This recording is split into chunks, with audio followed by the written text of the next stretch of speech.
Grace Tours and Travels suan kumsang ni somni paruk March ni somni le pasari atranga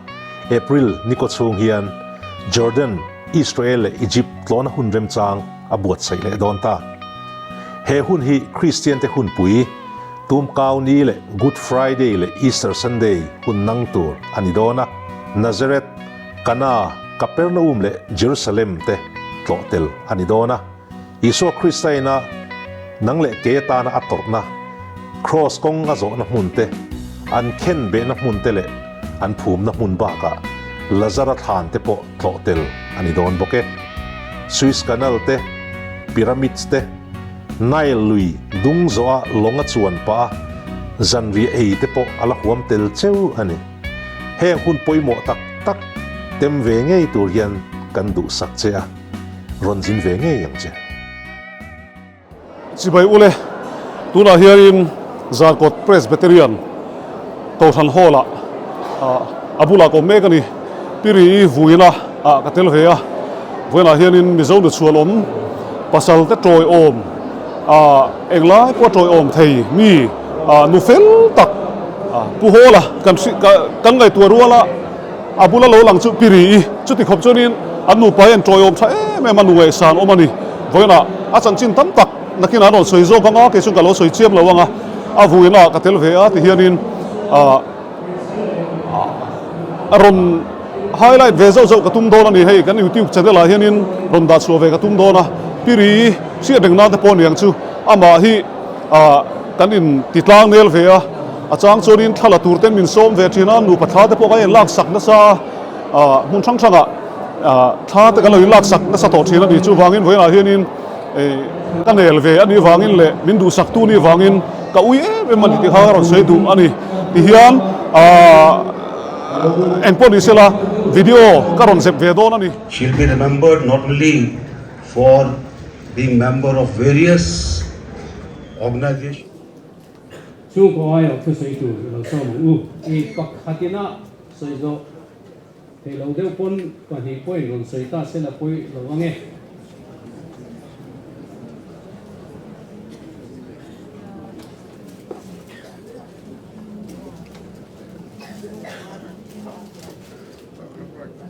kan mai kan pe mai ula mai kan son lo san ti mai ne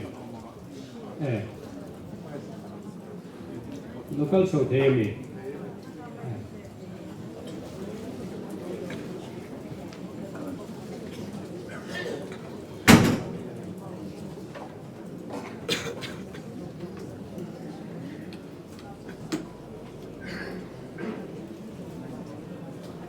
Capizza.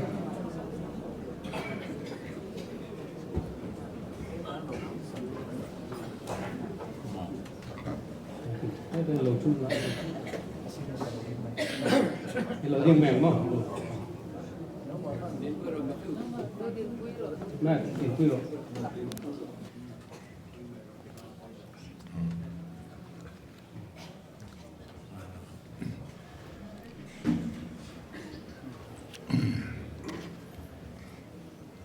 Vuinaa kana buila rileani ko ran hau ten zat ko ran ten min kana le thana Vuinaa programa lo te zon zon te min du saktu te chen du tak te zuain chibai kabu ka chu thusawi tu po hen ka lo in rin te chiam san pa lo wa ama chu in rin te chiam ngai po anin ka hren wa tu anga ne ka ngai chu kan sai anga nia ri noi nuang tak ania se la ko ate ele marate afim khur lea keni po hian kan tum pha ve kan ni cho nên tí dân lâu anh ấy một thế là sinh làm bằng là sinh tên là tiếng Việt thì anh ấy xa chú mà trong cái gì thì anh ấy in mà hi cái đường quay anh ấy là vàng in mình vốn tất anh ấy anh dễ làm mà tiếp bỏ khơi bỏ khơi về khơi bên cái là sao ra mà thế xe có một buổi muốn chơi ra mà thế mi dâu in chơi nó là hay chọn anh chơi ngay rèn là anh chú tiếng chú anh Singapore ada le khơi am sabra mate agaran kala ram rang ko rang tin kom na te but in me India ram ayo den until vea chu ma te po chuan mizo puan bin diang han mizo ta ke sei ngat thinga chu cái bên đó thà cái tỷ lệ này nhỉ, hey tuần lai dần thì hiện relevant nó mà sẽ cái này mổ về giống được cái nhỉ, ram đằng mi nó chúng ta sẽ năng in ví dụ mình chia tiền năng in cái định chỉ thì ta sẽ năng in sợi đàn tour sau đó thằng anh nén đuôi đồ này nhỉ, chú tiền chú anh nhỉ. Attention pajama lai jawan ha dan tianga yang kan anti soi dona ma selangin ani hijuan koi apokal selangin mizo puan abia yang kan zapui lo takin suang takin bitina chu kan puin ni bangin chọn na pakat anh thì là cái rõ ràng là chọn nó tuổi em có cái rồi mà chú tiền công chọn mình dâu này cần giả quy lô lẽ cần xuống lẽ này tiền nó rộng anh ấy chứ thì nên đi làm xuống ngày có nhân muốn thăng rồi là cần đi lên mình dâu nó hình xây được tất nhiên xây một tuần ăn vang lẽ đi Vuinaa soi om lo in tin ip in cái về dòng về tất hiện này in về tu ra cái ngay về tất ta chú tiếng chuan chú tiếng dòng chuan anh ấy cái phật về in thiên lang đăng hắn soi tu tâm cho mà sẽ lang in mình dâu từ chú sắm trong an closeness society in Tibet còn sắc lệ sang khó thăng tới bên in Tibet cái gì anh soi để chiêm có cái tâm là what then in what say đâu ra mình thì bên in what say tu nó có cái đó thì cái in rất là cái mình đâu chứ cái soi vóc chuan in vóc nó là mà thế cái điều đầu tiên soi bala nó mà mi oi lo tu cái soi bala nga cái mua đàn thế cái in col đàn thế cái in xiết đàn thế hay là xiết nó tí thế cái này đàn nhiều vào in chút tiền do bỏ chuan rồi tầm bốc tiền luôn đi tôi nói hiện India làm sao mà ngày bỏ hành gì là in soi ông lên thì mấy thế mà sẽ là in mizo nhiều hi so với mizo nia rồi các chuyện mỗi lần hành tỷ tuổi thì ăn vang lẽ đi chút tiền chú anh rồi hay chuan chút tiền công à chuan mizo này để chuan vang ngay đi cái nào mà mizo puan bị hay chuan có nhà máy nó cắt lỗ rèn cái cổ tay là hạt sinh lỗ rèn đi mizo làm puan à chuan chú cái nước bún này nó vang in cái này có cần phải đũa chút tiền chuan này tin nè cầu thần làm ăn cho bỏ cắn thọ chưa sao có mấy mà xin anh cái ai mà hiện anh mang tâm cái số về cầu thần là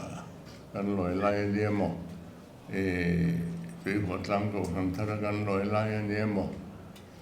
hay làm bao lần lối quay anh đi mà thầy tốt cái nhìn mà làm hi cô thân tên mình rồi mọi sự cả cái ai cho nó sẽ thu rau rễ đều anh ấy chú cô thân nó mà cho cần xoay thì mấy anh ấy hắn xuân đuổi tại chiêm cần này hắn bảo lâu anh ấy chú tiền chú cần mình thọ là nó nhỉ anh ấy rồi chú rampona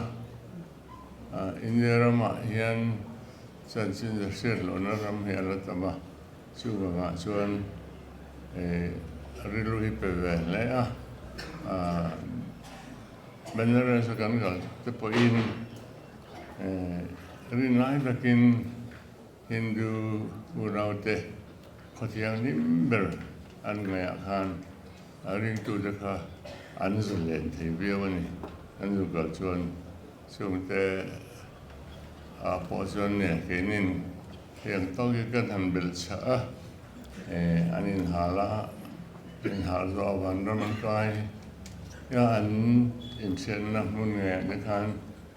kan zu kal ve ha mizoram changin se ro kan te walam te kan king tha ga troi tha palai muna sa ko sitin re om na muna ko thiang ni ma ang tu po he an Hindu na te ba ka Buddhist la bi dong pon no ni ve lo ni ya chu de ko pui tiang su khop ru na chuan chu de te chu kan han tia ke ai na phur zo kin ra zo ze la chu ga ko na te chuan kan de zero then I'm going to end local home. Hang zero the can attend to until I'm going to the and so do that. Till turning and the Bettina. My should be lower soon and toss out there. Any master should got so it's all on the sun to Amakan. Pu Lal Thanhawla initiative la tu ani chu tiền sư anh thì lo chuan in sung no na chuan no pe ne ber po kan chuan lo ai ngai lo po kan ni lo mai the chu tiền về chu kan lo dan ani mi do de kan thet lang ka han sai lo po in anh sa set lang pe ka wangin kan sai dik long ti de bon om the chu tiền chu ani chu tiền ka ra chuan ne chu tiền ka ra chuan kan thei datin adop nan kal na sakhi kan in chu ani ma sa he kal na sak kan in chu ma se ani na sang ta zo kan ni chu kan he lo na lien ber pakhat chu ni ome ma sak he kan du zo ve ma sa la nin chu tiền chu ani lo sak ta Rii Vuinaa ya mi heti za natur tak ne theu kara e de lain local form de kan lom tak zeta tin na chu oi te civil hospital ate tin Ebenezer hospital ate kan lom chu in nurse le doctor le thok tu te an fel ema mi ngai tu ta bi ge mo le ti ju khop hian an fel ba se chu an tho ra na lo ni a chu te te wa chuan ni on na po lam thu kan se ya an doctor te ba ga a thok tu te rong rong an hỏi họ mình an tệ mặt lẽ mình đuổi tập bi cái một tí tu học hiện này mà sẽ là mình minang te po chunga po khan te thu kha an lo nia an lom ta jet ani chu tlang pui ania ti ni hi IC iwa an nu khan ati rasuan ala harbia wa masalangin asisela ava sim le patien amro angania atlatlem saklea Rii Vuinaa mazat koma inawa so online the portion senior citizen te kanenang po Mendosaka dogana kanan lu sapa marasyo Rii of the in classroom na sa kaya ni kagan luwangin kanang workshop kanoni so ania til nang rolong jo chu nó bùa khan kan siak to soi no noi nang in hun ga la de lo na su tlang pe dia tin an nam lo chu hian mi te sen rol tha den che em mai in lo kal lo ga no ma tin nam lo in nam kal to ga no ma so wangin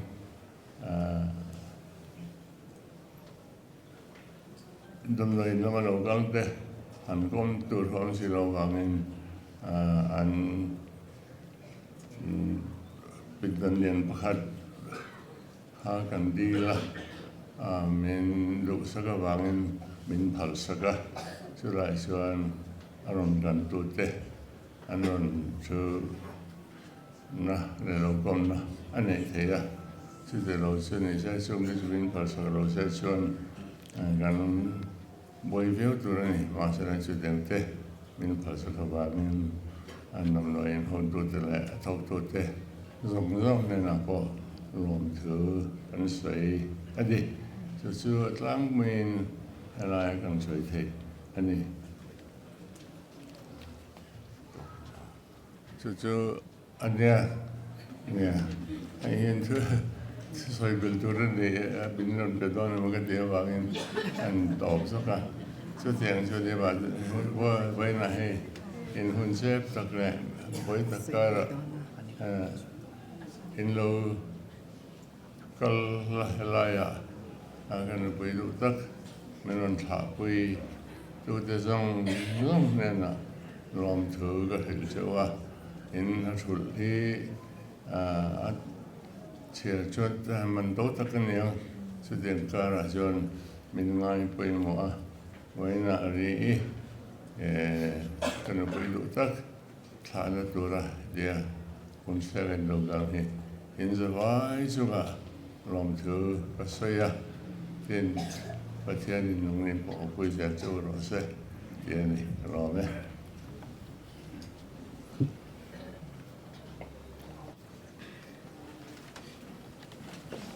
Kei hi Lucy lalhimpui sai lo pi riliani fanu upaber kania Vuinaa hian thutoi te kron soi vedona chumi ma chuan pu chairman I phalna in kanu thi na chungchanga hian condolence message kan dong na sa ema chungzi nga pani chau I Sonia Gandhi le Pu Rahul Gandhi a condolence message he karon chiar chwa kanga tin mi puina min lo sha thiam tura ka dil na chu an ron zia ang sap trong hian karon chiar chwa kange Congress Parliamentary Party Sonia Gandhi chairperson dear Pu Lal Thanhawla ji I am so sad to learn of the passing away of your beloved wife Lal Vuinaa. Words are of little consolation at this time of grief for you and your family, and I wanted to tell you that I share your pain with all my heart. Mrs. Lal Vuinaa was a much loved and respected figure, not just within your family, but throughout the state. A wonderful wife and mother, she was also revered and admired by the people of Mizoram for her generous and kind heart, her dignity and her deep concern for the welfare of the people. I cherish the memory of my many meetings with Mrs. Lalruliani, her warm and empathetic personality and gift of friendship were truly remarkable. Her passing is a personal loss for me. I pray that you and your family find the strength to bear the pain of her absence. She will live on in the hearts of all those who loved her. With deep condolences, in grief, Mrs. Sonia Gandhi. Rahul Gandhi, Leader of Opposition, Lok Sabha. Dear Mr. Pu Lal Thanhawla, I am deeply saddened by the passing of your wife, Mrs. Lalruliani. She was a committed social worker and dedicated her life in service of the community. Mrs. P. Lalruliani was not just a firm pillar of support, but a partner who stood by you through life's trials and tribulations. She touched the lives of many, and I'm sure that her legacy will continue to inspire. Hers was a life well lived, and I hope her memory offers your strength. I offer my condolences to you and your family in this difficult time. Sincerely, Rahul Gandhi. Kanu chanchin hi toite hanbel le lok kadwa min lo shethiam ula hei hun kan mangrei to a kein thlasung le a amaro chu voina hian kanu van ro puina alu na nia mi heti zo zai min ron tha puia min ron choi moi pui tura in local hi kan chung ko ai o in lom thu ka soi mol molani kanu hi kha chanchin zia na in chia rang khan chung ko hung tak chung ko lian u nau som atanga local ania chuan a pasal nei na chung kwa te po hi u nau som thowan nia chu wang chuan kanu life a hian inclusivity hi atel na sal tuka ama hi aril ru te hi azawa aliana tu te po hi a life a hian an leng vek ni te hian ka she thina chuan hei in she thewa a pasal hi political figure ania ma se kanu hian thei to phianin a troi omin khoya po hian azinna hian anuama mo a shoma hian azui vek thina nia a chang phei chuan a ha ve thian kan she thina amaro chu kanu hi chuan pasal te bula kan oma ha na chan tur ka she lei nem te hi ti mai thina tin thingtlang khoberte te an zin te hian an ron ho te hian an ha te kan ring em thina ma se kanu hi chuanin dam lo kan tur te mithiral tur te khang zong zuk te kha an ron ho nu te po hian an ti le zung zung thina chuan ni china po khan kan ngai thato a nu pa in kop choi moi takhin ni ve in ka sia kanu le ka pa hi anin compliment a an du zong te po hi in anga music te an ngai na in tin lim lampang thil hi an ngai na a chu wang chuan in chei te po hi mitam tak chuan war in lo ti mai thei ma se pathianin hetia ang figure tha te pe a chu wang chuan hetia anga langmoi tur hi chuanin an ni po hianin pathian thil sia moi tak han chei moi te po hi nuam an ti ve thinin ka sia chuan kan she thewanga zuk le hmam chung changa kanu khan thei tup chho in zoram mi pui te tan ti in a hun le tha a thiam na zong zong te a seng thina ni khang kara khan kanu khan mi ril ru ati nat te po in lo omin ka ring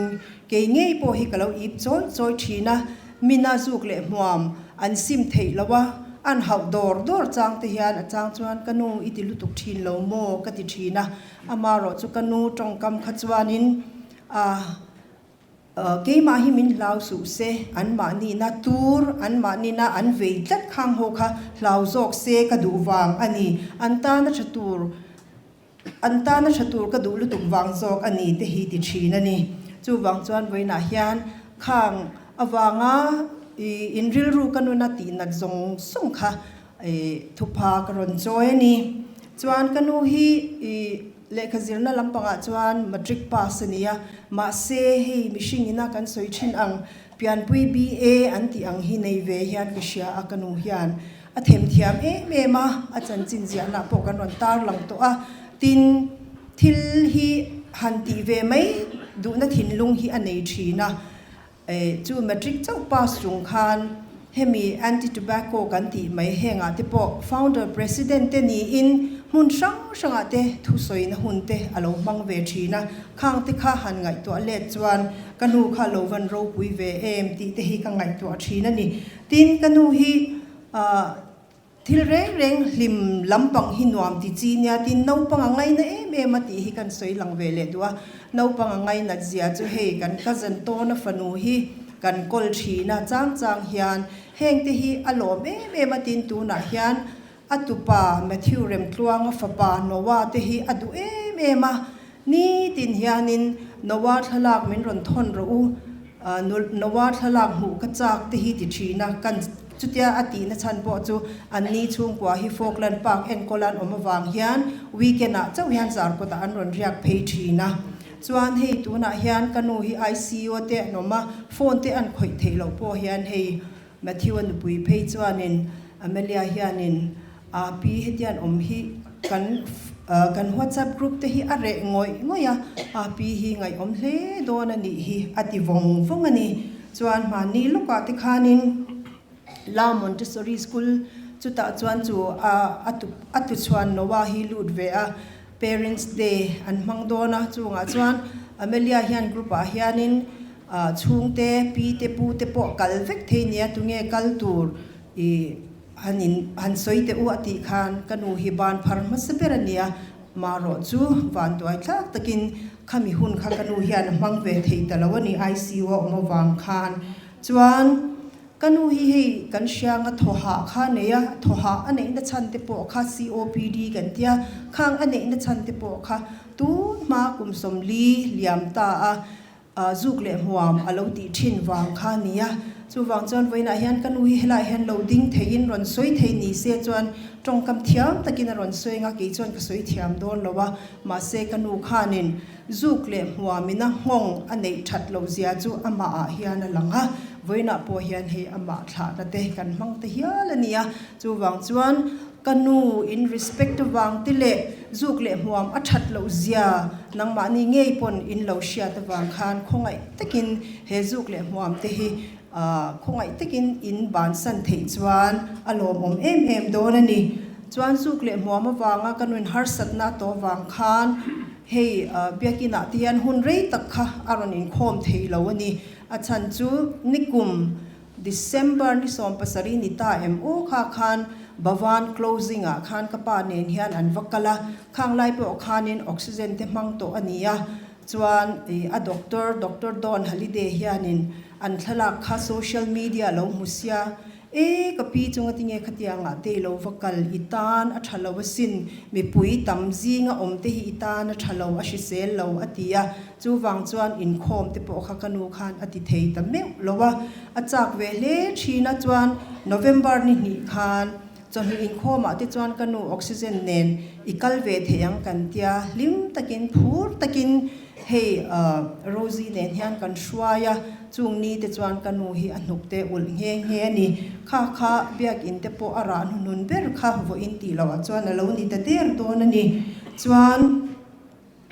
lom thu soina tam takan ne kan chung kwa hian tia anga voina ro pui taka kanu min ron thla liam pui awang hian lalpa chu fakinom ro se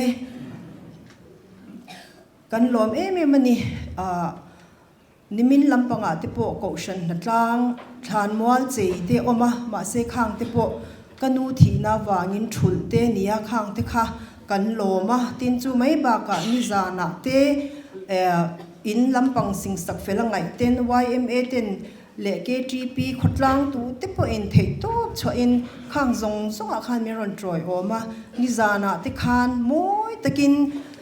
ngai thak nin omlo tak mai khan hla te min ron saksaka kan khohar te min ron nema khanga zong khan kan lom tak mewani ti khamin lo shat sakula tin hei pangpar te dong nem ma henga te po hianin nichina kan ron kaldong kha chon zani chuang adong antia ma se chu po chu pel le to in ka sha khang te khania chung wang chuanin khoe ve lampang thil taka ngai to apon kanu hi min ngai ro pui saka min ngai hlut saka in thei to pin ron chua pangpar te puan te a min ron thla liam pui awangin kan lom tak setania chuan kan chung ko tan hian khongai takin min tong trai pui turin ka ron som chuwa hei kanu mun ruak hi azau lutuk dona in shat ang hian a ming hilal riliani ani a riliani ani ang hian a rihum hian kan si thina kanu hi tuna hian ina an omlo tur han ngai tur ringot te hian lung hi che ema kanu hi chuan kan chuak kan lut zong hi tu te po hi min lo welcome in lom takhian min lo welcome trina ma se chu tiang ti tur chu a to ton lowa ma se lalpan chakna kan chung kwa min pe se langa nang di pon in thei anga in man hun te a in sha chwa hun te a tong trai na kan chung kwa min chet tlat turin abi takin kapa min lo tong trai sak turin karon dilin karon ni na che ul kalome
Tifan